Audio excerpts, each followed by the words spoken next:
काय सांगाल? काल माणिकराव कोकाटेंनी कालच नाही तर 3.5 महिन्यांपासून कृषी मंत्री झाल्यापासून माणिकराव कोकाटे शेतकऱ्यांचे मंत्री असून ते शेतकऱ्यांवर असूड उगवत आहेत की काय असं जाणवत आहे। त्यांच्या काहीतरी विचित्र बोलण्याने आधीही शेतकऱ्यांना म्हटलं की शेतकऱ्यांना भिकारी म्हणण्यात आलं, नंतर काल सुद्धा शेतकऱ्यांच्या बांधावर गेले, त्यांचे अश्रू न पुसता। कारण की एकीकडे महायुती सरकारने ज्या वेळेला त्यांना सत्तेची हवस होती त्यावेळेला निवडणुकीच्या आधी त्यांनी शेतकऱ्यांना सांगितलं होतं की आमची सत्ता आल्यावर आम्ही कर्जमाफी करू, शेतकऱ्याचा आम्ही 7/12 कोरा करू, अशी एकीकडे भाषा केली होती। आणि मुजुरी सरकारने सत्तेत आल्यानंतर शेतकऱ्याची कर्जमाफी तर अर्थमंत्रींनी अर्थसंकल्पीय अधिवेशनात केलीच नाही।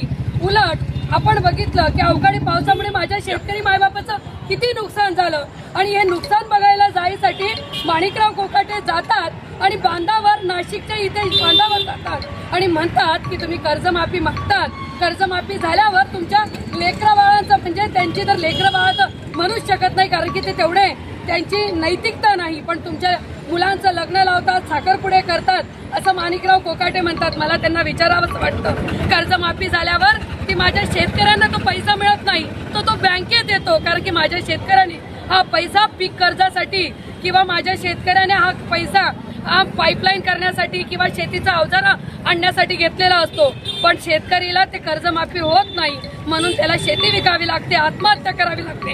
अहो एकीकडे कृषी मंत्री, तुम्ही कृषी प्रधान माझा देश आहे आणि एकीकडे जर शेतकऱ्याच्या लेकराबाळांवर एवढा असूड उगवत असतात आणि इतकं घाणेरडं वक्तव्य करत असतात तर आम्ही शिवसेनेच्या वतीने उद्धव साहेबांची खरी शिवसेनेच्या वतीने आज माणिकराव कोकाटेंचा जाहीर निषेध करत आहोत।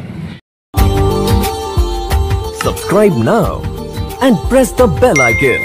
Never miss an update.